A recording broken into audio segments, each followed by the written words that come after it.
Bonjour chers frères et sœurs, chers compatriotes ivoiriens, ivoiriennes, bonjour. Je ne peux pas refaire dans les mêmes mots, dans les mêmes textes, un message. Par contre, l'esprit des messages peut rester et perdurer. Depuis hier et ce matin, mes vidéos sont court-circuitées, coupées, brouillées. Chers frères et sœurs, le combat du PDR continue toujours. Aucun brouillage ne peut empêcher le peuple de mener son combat de survie. Parce que nous sommes dans le combat de survie du peuple de Côte d'Ivoire. Nous sommes dans un combat existentiel qui ne peut arrêter le peuple. Chers frères et sœurs,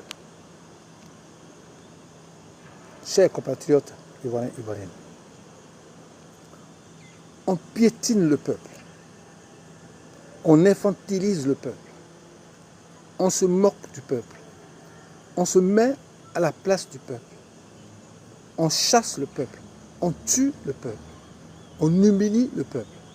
Et l'on voudrait que le peuple creuse son propre tombeau pour s'y cacher. Dans quelle société êtes-vous?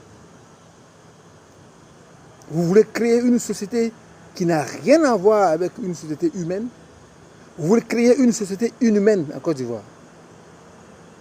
Répondez à cette question. Voulez-vous créer une société inhumaine en Côte d'Ivoire? Chers frères et sœurs, notre combat est un combat de société démocratique. Notre combat est un combat de société humaine. Notre combat est un combat de société républicaine, respectueuse des hommes, des femmes, des enfants, respectueuse des lois de la République. Chers frères et sœurs, quand la démocratie nous appelle, nous devons pouvoir répondre oui et à grands pas courir vers la démocratie. Parce que nous sommes un pays qui souffre de la démocratie. Chers frères et sœurs, pour un retrait de la candidature d'Alassane Ouattara pour un troisième mandat, il a déjà épuisé son quota de mandat. Il a violé la Constitution pour un troisième mandat. Il n'a pas le droit de revioler la Constitution pour un quatrième mandat. Parce que je pose la question encore une fois de plus, après le départ de Alassane Ouattara, que deviennent les institutions ivoiriennes? Que deviennent les institutions ivoiriennes? Que devient la loi électorale? On sera pour 2 mandats, pour 4 mandats, pour 6 mandats ou pour 8 mandats, où on met fin à tous les mandats, donc on met fin aux élections. Alassane Ouattara, vous le peuple, vous le comprenez peut-être pas, c'est tout à fait normal.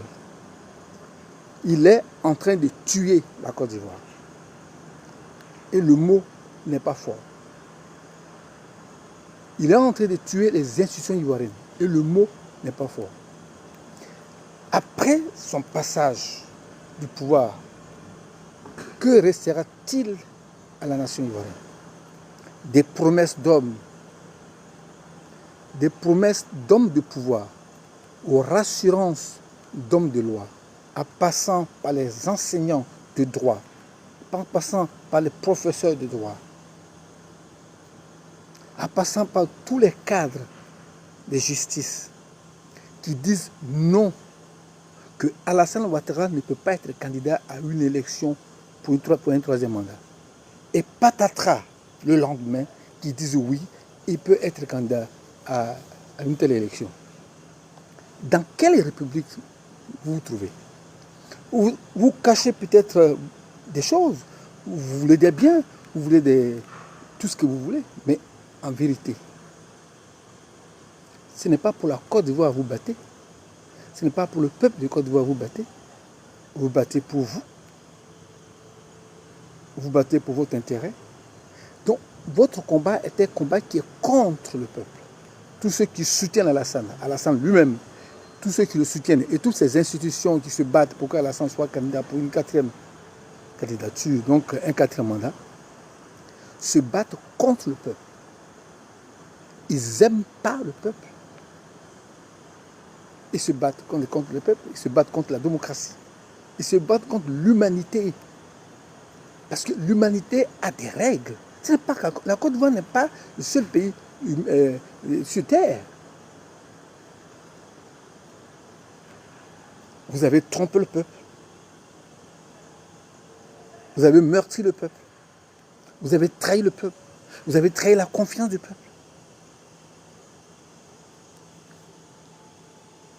Vous devez partir. Parce que c'est là la règle, la démocratie.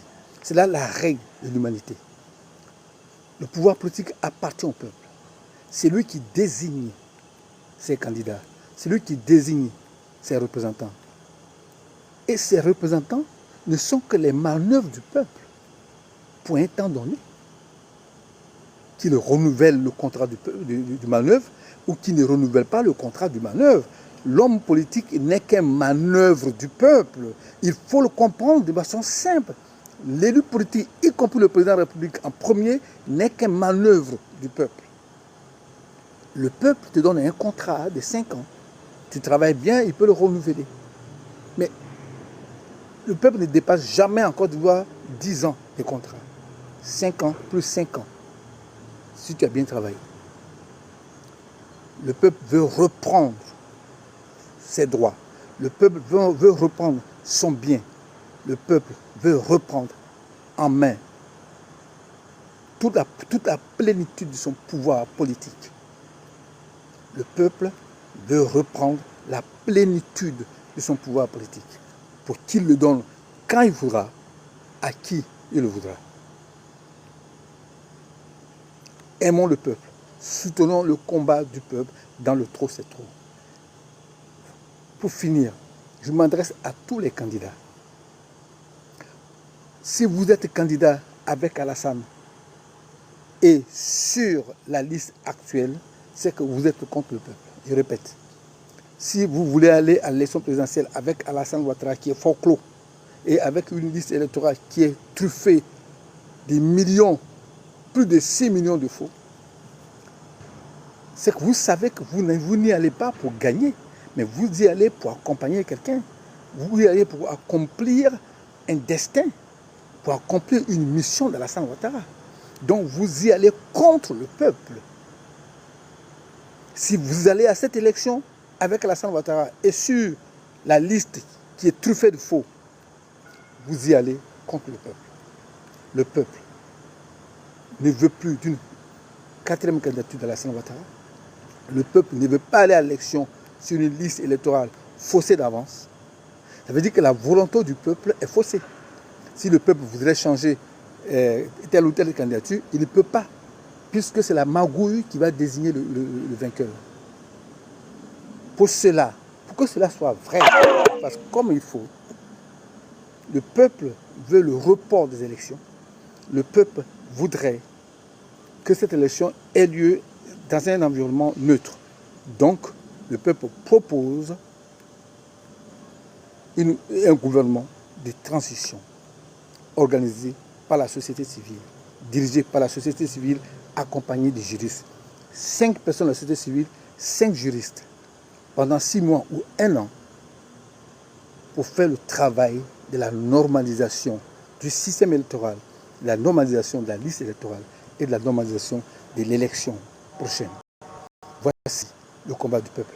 Voici la proposition du peuple. Mais 3 choses sont importantes. Dans notre combat, la diplomatie internationale est un élément très important. Mais la justice doit être un élément important. Contre toutes ces incivilités, contre toutes ces magouilles, contre toutes ces mascarades, tous les partis politiques, notamment les partis qui ont voulu être candidats ou qui sont candidats, doivent poser plainte au pouvoir politique et à toutes les institutions. Parce que ce pouvoir politique et les institutions ne veulent pas qu'il y ait une élection juste, transparente, inclusive. Pour ça, il faut leur poser une plainte. On doit se retrouver devant les tribunaux pour qu'on s'explique.